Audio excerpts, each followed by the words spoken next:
So needless to say, now they got in veggies.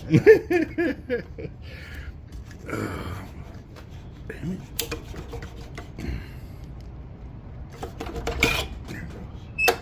Man, do you want to just on this one? What are our color options? Give me a second. Gotta bite. I think I got a lot of stress on my mind. It's a nice day to go. Yeah, I got a line. I'ma call the whole team. Got Chartreuse.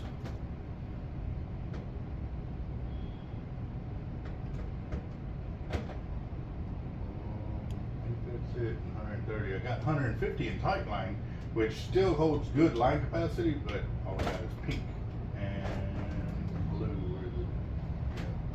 Yeah. And that's a little thicker though. That's cool. We can run the Chartreuse on this one. Okay. Yeah. And then with this little one, We'll do 100 pound. I don't know how much of the black's gonna be left over if you're trying to do that. I don't really care. Even just you got just like a white or whatever. Yes, I do. Yeah. White right here. Got blue. Yeah, white or blue, either way is cool. Okay, man, I'm struggling to No problem, focus no and stuff. So, All right, I just want to, that way I can leave you with it, man. I'm gonna do a few things. I won't be in the middle of your video there. And all right, no, it's all good. That's why we do the videos, because when you're asking your questions, there may be a customer that was afraid to ask a question. Yeah. And so it helps them, but it helps me too, you know, share more knowledge. So, yeah.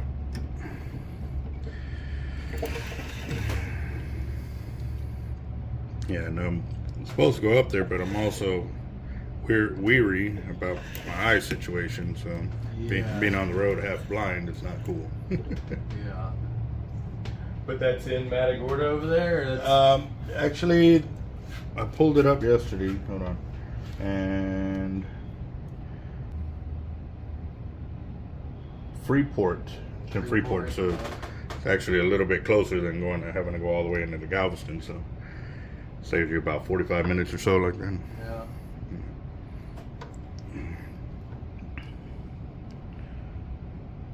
Yeah, I've actually fished Freeport a few times, and one of them we dropped a big cow nose out there about 1,800 yards out, and he got picked up with the 3-pound surf weight, and that thing ran like there was nothing holding him back. It was like, and I think it was about 8 to 10 minutes into the fight, it spit the hook or got off somehow. So. Yeah.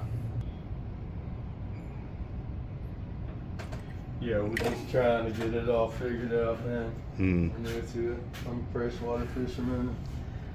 It's a whole new venture for me. That it is. But the good thing is you're doing it right with the hollow core, because with the hollow core, when you get cut off and stuff like that, a lot of times you'll catch a line back so you can actually reattach it. Do you have the needles for it?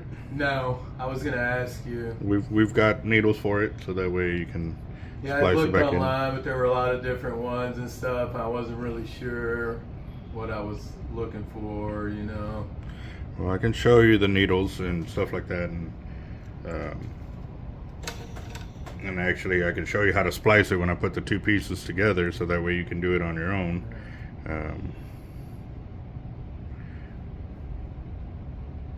It's actually pretty easy once you start doing it. A lot of people at first they think they're going to break the line by putting the needle through it, but I was like, no, that's what you got to kind of do.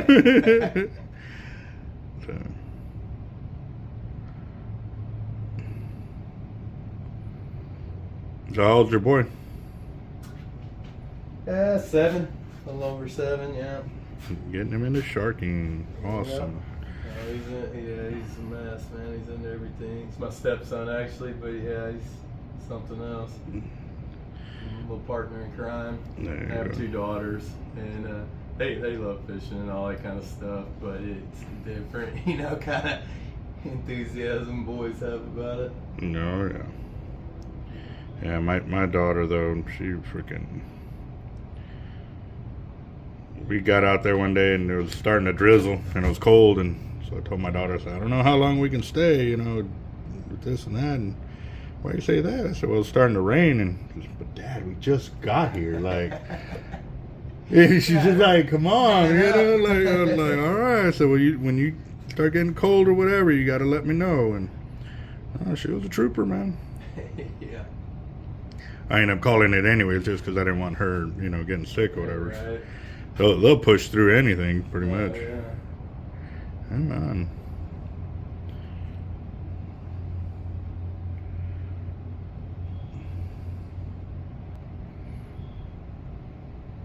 Yeah, the other ones kind of got to force them to go and stuff like that. But once they're out there, I'm first fish, I'm on first fish, I'm getting on. And they're fighting for the rods. And it's like, Yeah. why can't y'all just be like that? Hurry up, let's go, instead of, I don't want to go. I know, there's always make them do anything. Mm-hmm.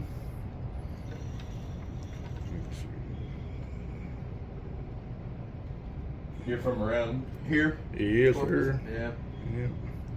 The only time I left was while I was in the Marine Corps. Yeah.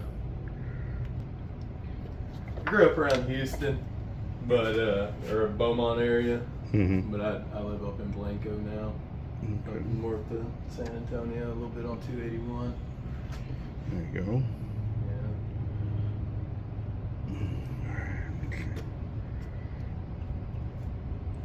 Moved there for the river because I like the river, but not so much anymore. Why is that? It's just so dry, man. We've been dry for almost 2 years now, basically, you know. So it is nothing but a rock. Dang, that ain't good. Yeah.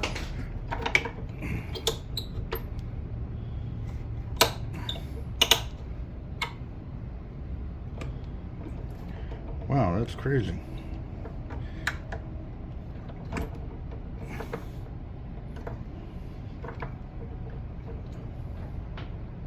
Why is it so loose?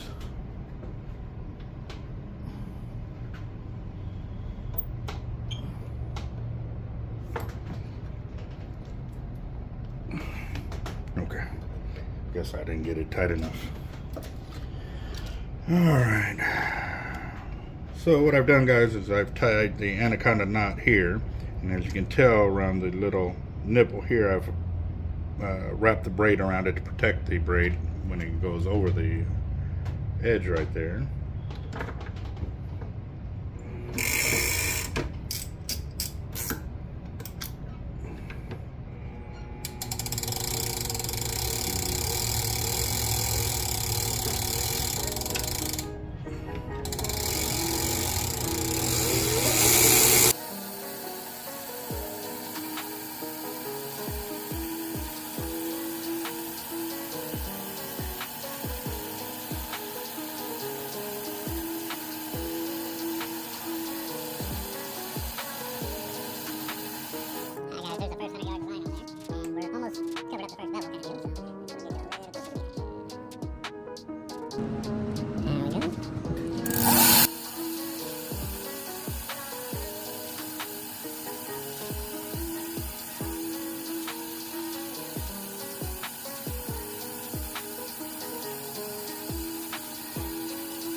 That's 200 yards. Man, this thing's gonna fill up quick.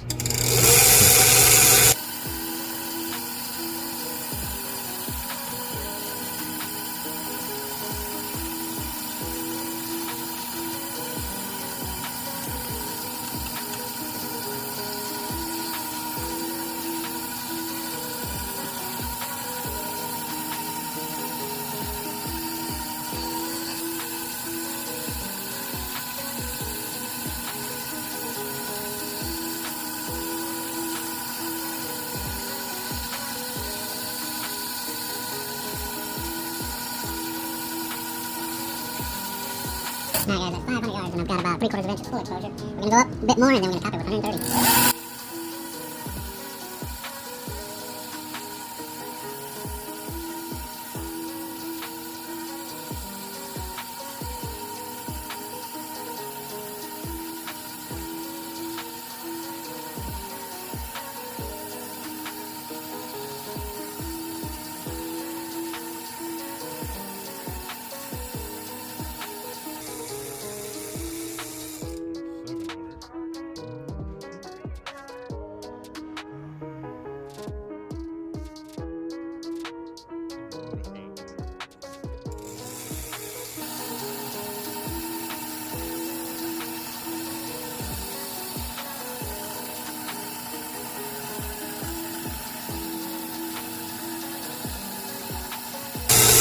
There's 800. Are we gonna put about the same amount of gap on this one that we did on the 80? Yeah, I mean, whatever you think, man. Just like I said, leave me some room, because Yeah, I think that would be the best bet. Right now I'm at 800 yards. We'll go and cut it. We'll put the 130 on. That way you know you're in your top shot and you got more backbone that you can put onto the line. that'd be perfect.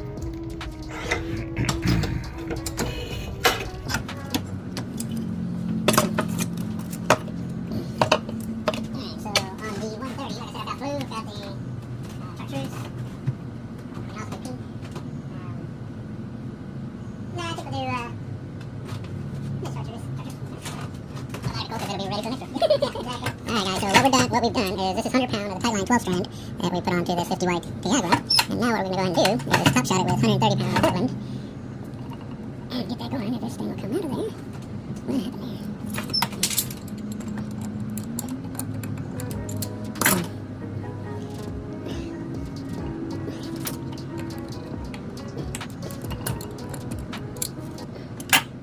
Weird piece of paper got in there. It was locking it. Wouldn't let me get it off there. So I can get, this is the part that holds the drum in place for the brake. So I have to put pressure on the spool while I'm spooling up a reel. You want to check out the splice? This one looks pretty cool, especially going from this dark color to the bright color.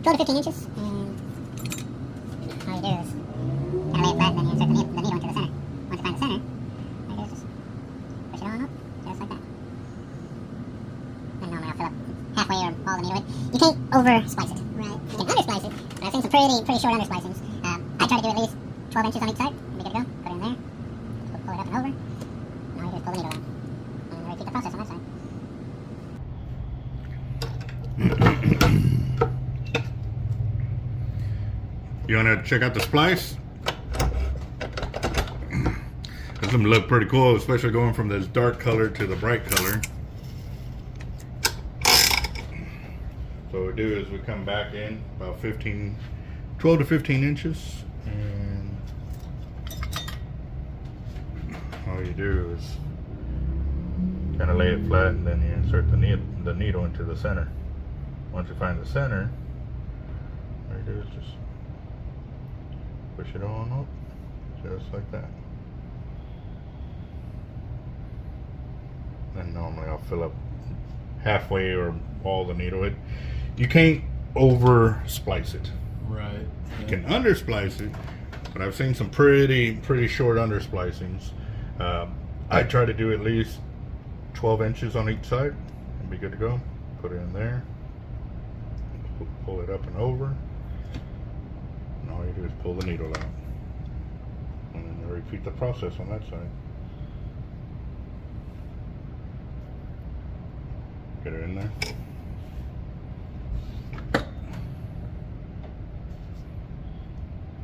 And on this side, what I do is I'll pull back just a little bit so I can give it some slack, and then I insert the needle. This will ensure that both splices come Back in. exactly. That's what I wasn't sure. I was like, well, I never seen anybody snip the end loose end of it. Yeah, I see what you, yeah.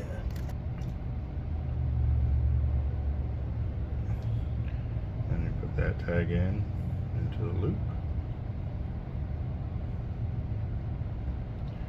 Pull it up and in, and right back out. And then what I do is I'll push it in to make sure that there's no gappage in there, towards the center, and then you work your way back out. This way and that way.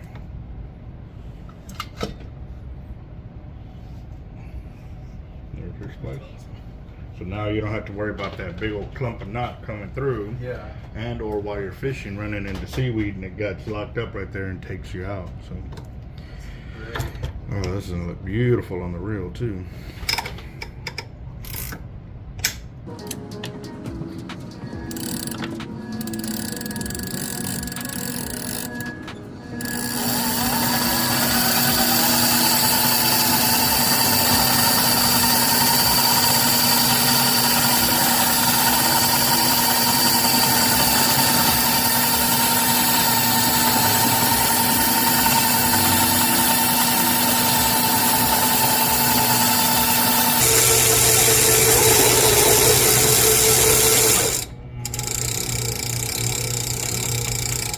That's 200 yards, 130 on top.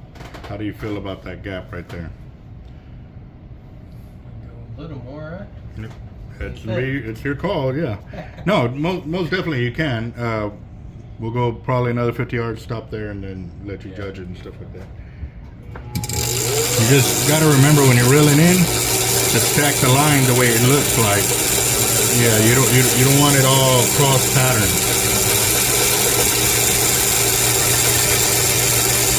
All right, that's 50 yards right there. Good professional. I'll take your word for it. I think that's probably good. Yeah, but you see how I'm reeling in straight up and down? That's what you're looking for. If you start seeing, you see how it's starting to cross over, that's a bad sign. It's really, it's like stacking PVCs. You start getting that crosshatch, man, they blow up, and you only got 5 of them in there. You know what I mean? Right. So, yeah. But no, you'll be good there.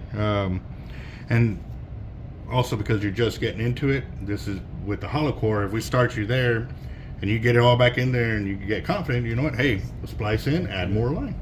So you'll be good to go on that. And as you can tell, there's no knots either, so you don't even have to worry about that.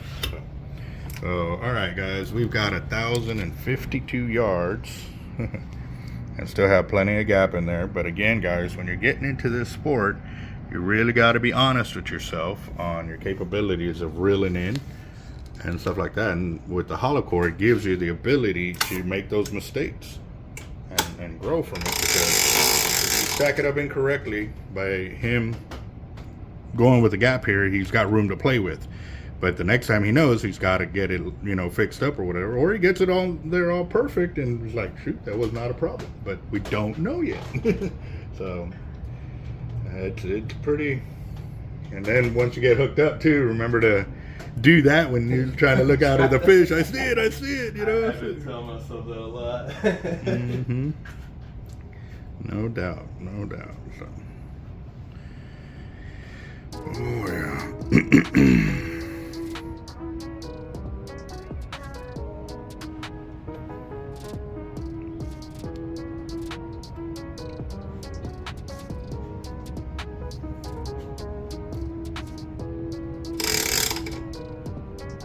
And then by me doing this tippet like this, now when you tie to your leader, you actually got a 260-pound tip rather than just 130.